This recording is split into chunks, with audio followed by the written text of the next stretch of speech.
I've already hit it. I already hit it. Go, rocking and rolling live this morning, right on time. Good morning. I'm Energy laughing. gain. Energy gain when you get with your business partner and start Hold talking about exciting things. That's my energy gain to talk about this morning. I know we were almost- so engrossed in a conversation that we forgot to press the live button.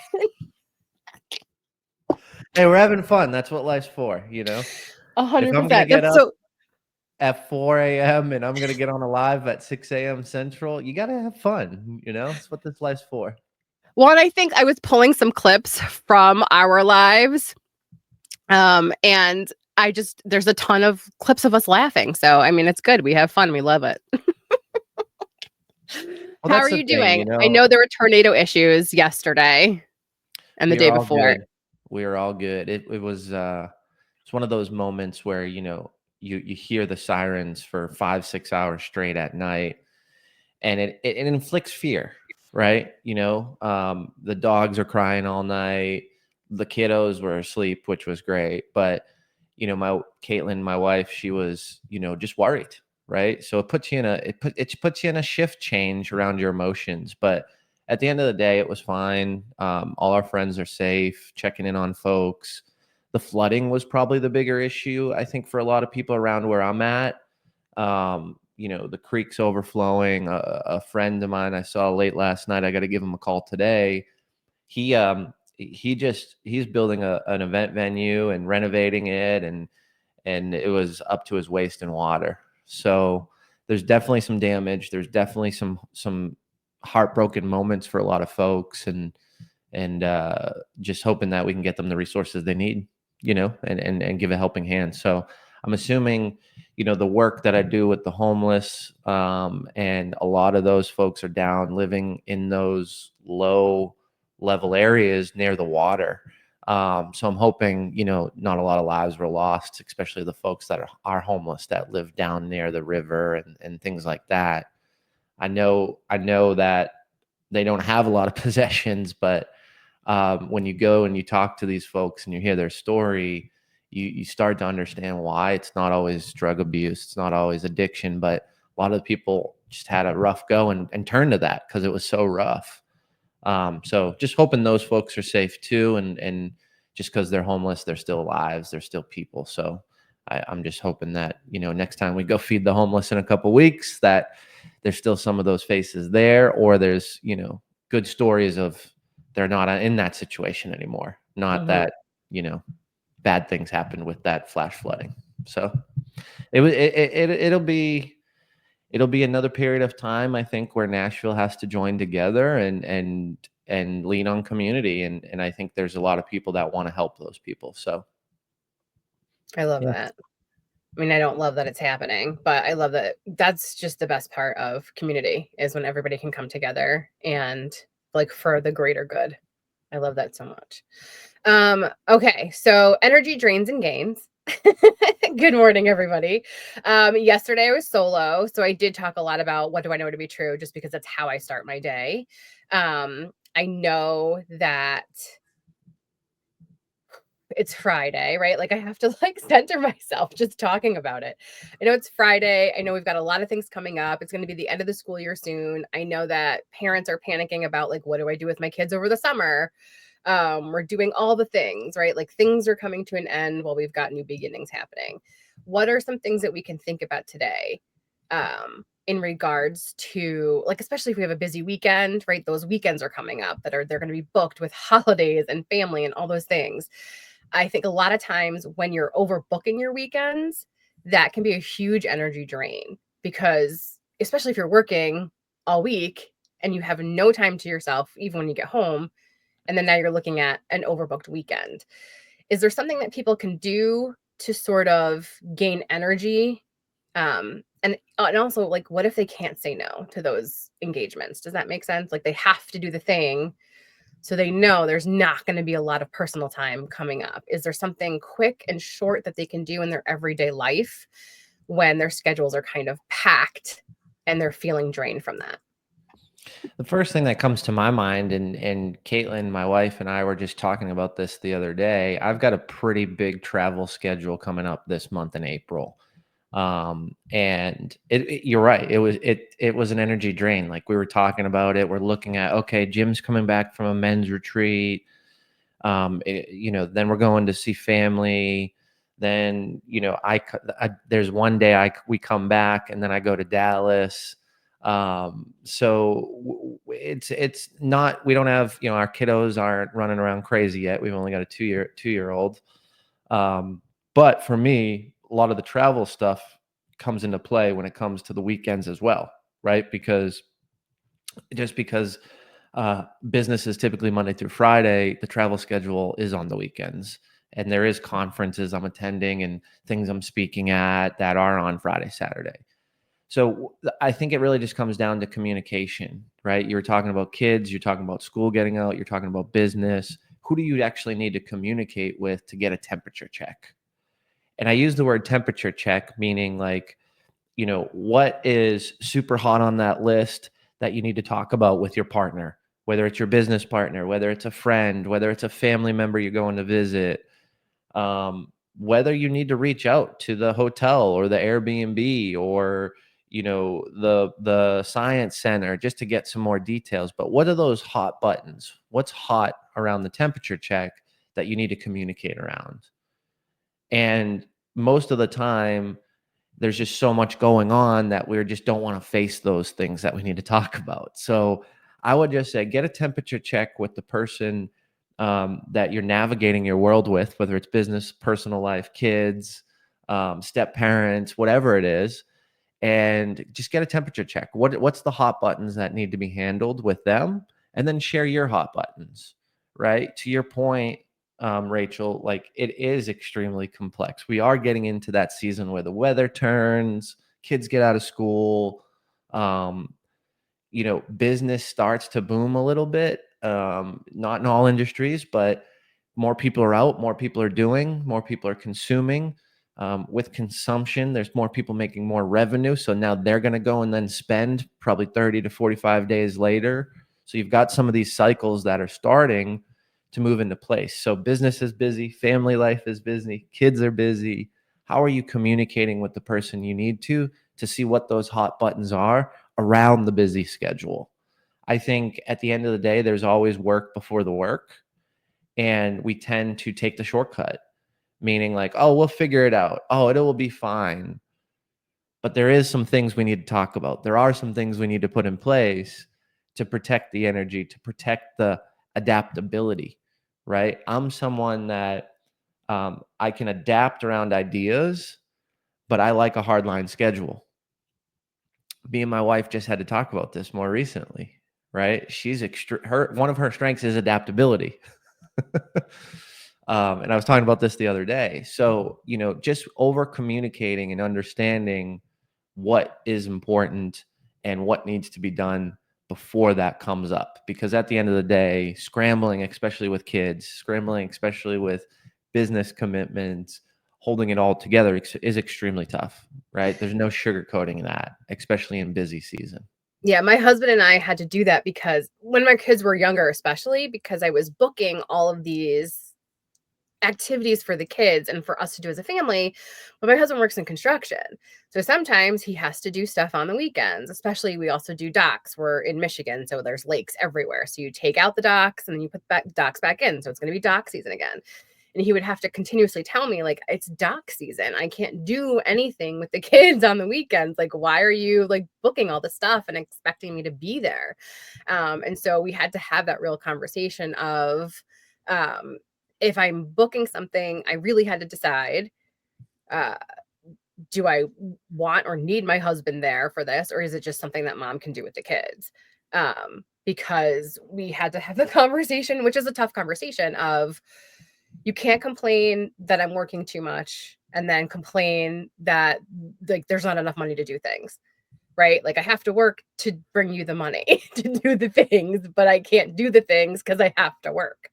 And so it's a crappy conversation to have, but I had to, I had to have that come to Jesus meeting with him because I just kept booking stuff and spending money that we didn't necessarily have just because it was like, oh my God, this egg drop would be so cool for the kids. I think one year I booked 5 Easter egg type events. Like literally, like by the time Easter came, my kids were like, we don't need Easter. We already did every event. We got 37 Easter baskets already. Literally, Yeah. I'm not even kidding. Jim, I'm not kidding. They had bags of candy and eggs. And my husband was like, what? Like, Easter's one day. It's not like 2 weeks long. I'm like, but these events are so cool. Right. Like, and they're only young ones, right? There's only so many Easters they're going to care about this stuff. So it was always so important to me to do all the things. Same thing with Halloween. I would do Halloween events and he'd be like, you're insane. So yeah, that you have to have that conversation. You have to make sure you're both on the same page. And I had to understand, as the parent that so wanted to do these things with my kids, my husband couldn't always be there. And it didn't make him a bad dad. It didn't make him a bad husband. We just had to understand, like, my dryer. We had to understand where the priorities lay. Well, it's communication, and I think it's so important to have those conversations. And you didn't want to avoid that conversation because it would have just snowballed, right? And picked up more steam and more emotion and anger and fear and anxiety. So you have to have that conversation. You had mentioned something very important. You're like, Easter is one day. Why do we need to go to all these events if we just need to go to one? And it reminds me of what a lot of people do in personal and professional development. They go to all these events. And do they actually absorb? Do they actually need it? Or are they going to get to that point where your kids are at, where they're burnt out when it's time to actually do the thing, right? Because they've done it, they've absorbed so much, and do they actually want to do it? So it's interesting to hear that in a life kids holiday season, but to then think about it on the personal development or the professional development side. I see this a lot with a lot of folks. And, I think one thing that we do well is, and in our community, impact effect community, is those events. We're not telling you that you have to go to all of them. We're actually getting ahead of it and having a blueprint and putting each of those events into different levels, so it makes sense for you to show up to the one that is impactful. It makes sense for you to show up to the one that does move the needle. It makes sense for you not to show up to all of them, so you are burnt out when it's time to do the thing because you have too much information. So I was just thinking about that as you were talking about it. Another reason why I love how in depth we think about this community, how in depth we think about the opportunities and put ourselves in the seats of our members, right? Like, no one needs more content overload. They need organized content around the right thing that they're seeking to solve, the problem they're seeking to diminish, the skill they're seeking to enhance, because they know it's going to get them to the next level. They know that they need this skill to go do the thing, which in turn brings in the revenue or hires the great employee or attracts the right pool of people. That's such an important concept. Such an important concept. And you just brought it up in real life, which I've never heard that. So thank you. Well, and That's a thank you for brain making hack that for me right there. parallel, because as soon as you made that parallel, I was like, "Oh my god, that makes sense." I got stuck in that phase of another course, another mastermind, another this, another that. Let's book another one-on-one.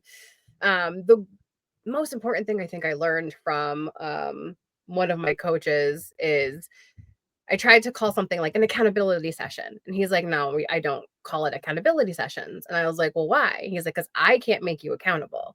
You have to be the one to make yourself accountable.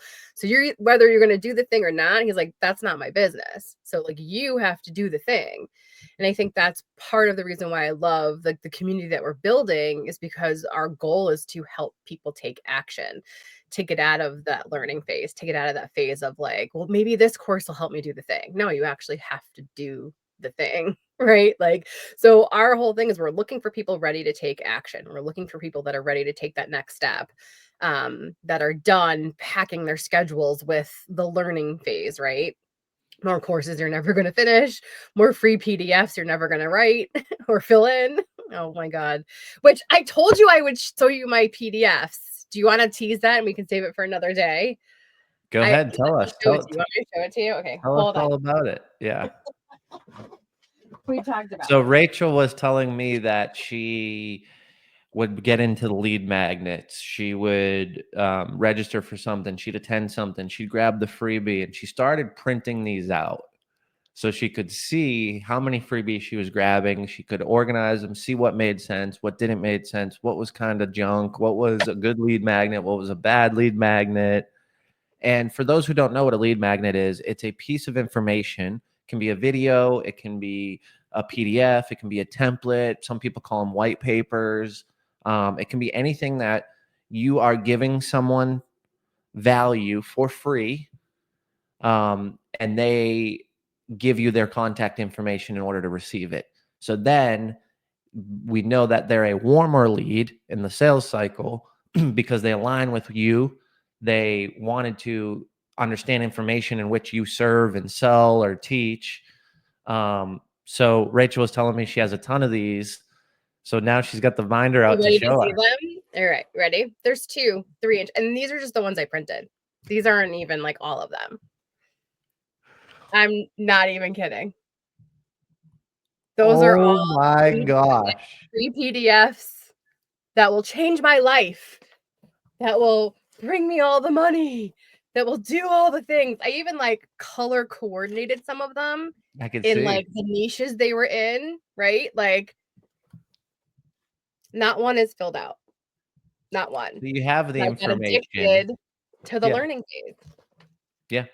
Which it's not a bad thing, but it can be detrimental to your growth. It can, because you're just consuming and consuming and consuming.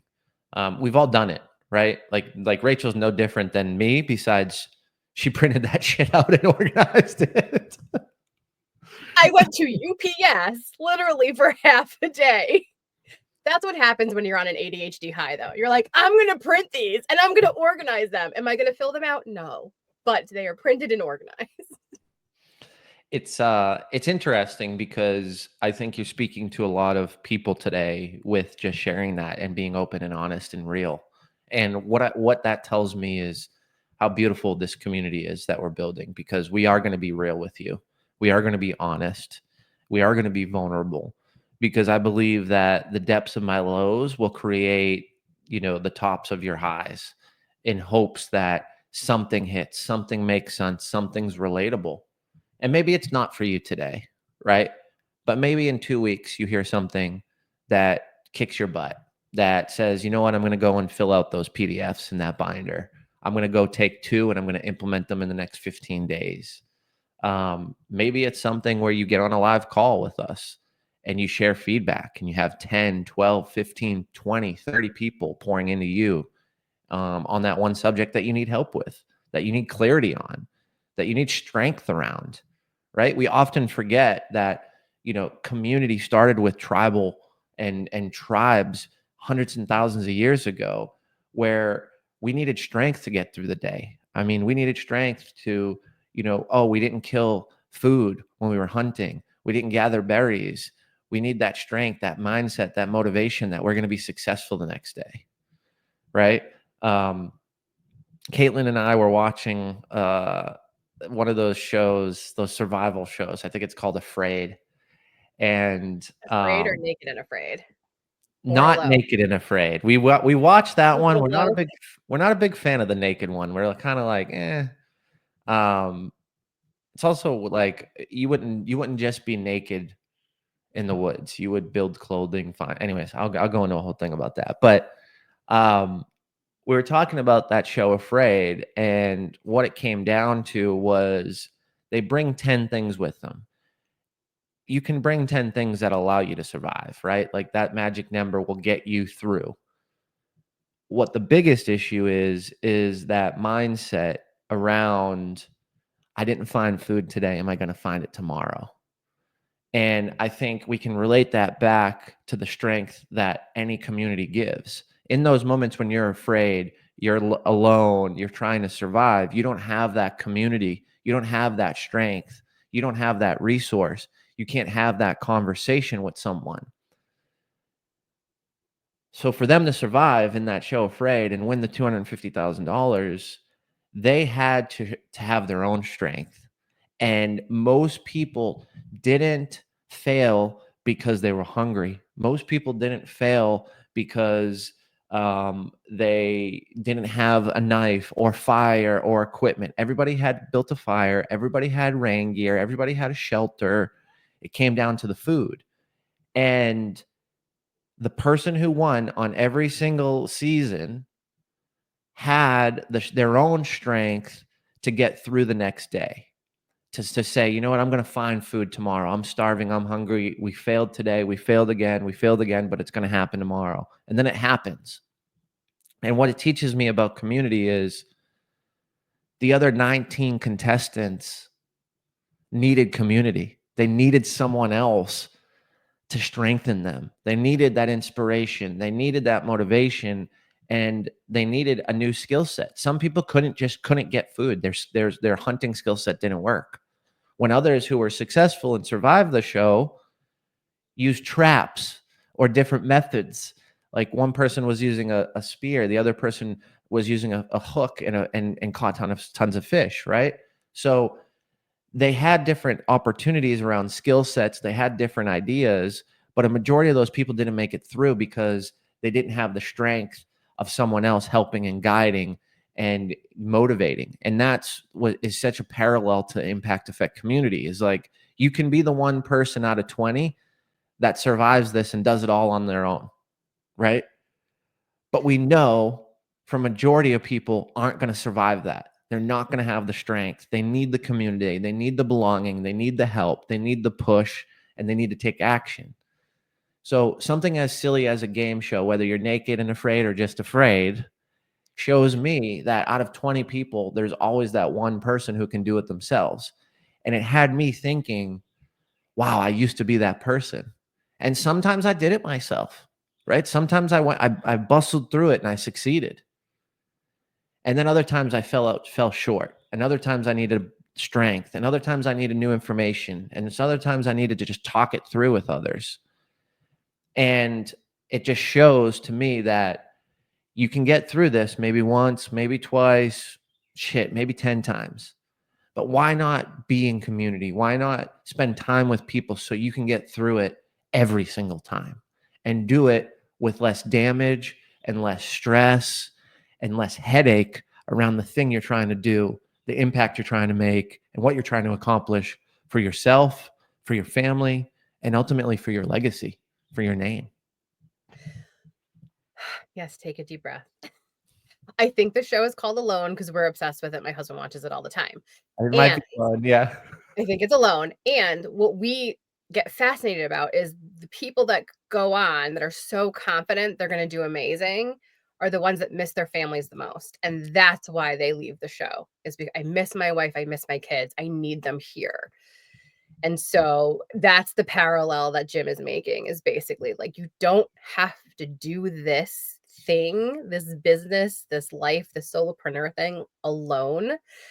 We have people to sort of see you through it, and you'd be more apt to fill out a template. We'll have templates, we'll have challenges, we'll have things that we can do, but our goal is to continuously go live in different sessions and do them with you. We want to take small steps and micro actions, because I think a lot of us get overwhelmed by the big picture. Does that make sense? Like when you're building a brand and you're branding out and you have this giant course, that's overwhelming. But if we niche it down to, hey, today we're going to talk about just your why today. That's it. We're just going to talk about the why.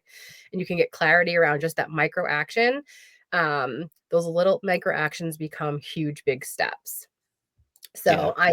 I'm truly believe in what we're building. I don't think anyone is doing it this way.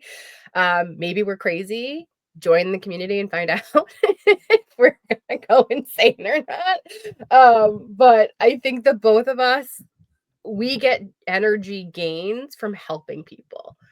I truly feel like we can help people, and I think we have so much value to give, not just because of the things that we've accomplished, but also because of the mistakes that we've made and that we've learned from. Um, and we can help you in so many different aspects of your life, your career. Hopefully you join us. Hopefully you look into it. Just, you literally press the button, you fill out a little form, and then Jim will probably call you. Well, well, let me ask you this, Rachel. Could you do the show alone? Could you do that show? You think you could survive it? I've talked about it. I've talked about it with my husband. My husband could do it in 2 seconds, and I tell him, "If you even say I miss my family, I will don't come home. Do not come home without that money." I couldn't do it only because of the bugs. But I'm introverted enough, but I'm also a princess. So it's like I, I think once I get hangry by day 2 Yeah. and cold, and then I'm just like I'm out. There's the elements is what scares me more than like being alone. But I also know that being alone, I would most likely disassociate and Yeah. just not take action. Does that make sense? Because why? Yeah. No, I think it's just a testament of how much we need community and people around us and how much we lean on them. And I think for me, like in theory, it's probably going to be the hardest thing I could ever do in my entire life. Like COVID was the hardest thing for me to go through. But just I'm so used to people and I love people and I get energy from people. So I think that would be Every really little challenging. bit. It'd be really challenging for me, but I also think that it's a mindset game. And if you really understand why you're doing it and what you can gain from it, then I would give it full effort, right? And that's exactly what I feel about the community. It's like, do you plan on coming in here and having a goal, and we're going to work with you on that goal. When that goal is going to change because we're going to accomplish that goal, but we need you to take the action, and we're setting it up strategically so you can do it alongside others. So it's just I can relate this to so many things in life, whether it's a TV show, whether it's making a decision today for something I wished and wanted that happens tomorrow. There's a million parallels, but at the end of the day, ultimately for me, I've always seen success around being in a community, being around people. So I'm going to continue to hit that button, and we're building something where we can provide that for so many folks. I'm just excited about it. It's an energy gain for me. Happy Friday. Let's go. Let me go make 100 calls and help some more people today. Oh my God, I'm the opposite. I'm like, oh God, leave me alone. But but I want to help you. So today's challenge is look at the schedule, see where you're overdoing it, right? What phase are you stuck in where you're continuously just making appointments that aren't necessarily moving the needle for you, aren't bringing you joy, aren't bringing you energy. And then if you have a spouse or a partner, have that communication open and let's like talk about the schedule because it's a lot. Who's going to take the kids where, or who's going where, or who's traveling, and what does that mean, right? That means if Jim's traveling, mom's solo. She's solo parent for during that time, and that's a lot for a parent. So just have that open communication, look at the schedule, and figure out how you can carve out time where you can get some energy gains. And even if that just means you're going to have to shift your schedule a little bit, wake up a little bit earlier and do the sauna, do the meditation, do the breath work, go to the gym, take the walk before all of the things have to happen for the day. Do that because nobody wants to be around somebody who has just dicky energy, right? Totally. Like, because like you just got out of bed and you're like, oh, I have to go to this and then I have to go to this and my schedule is packed and I have no time to myself. You have control over that. You Yes. not only have control over your schedule, you have control over the communication, you have control over your mindset around it, and you have control over how to change that energy, right? Because why live this life if it's not with joy? Let's go. Mic drop moment. Come on.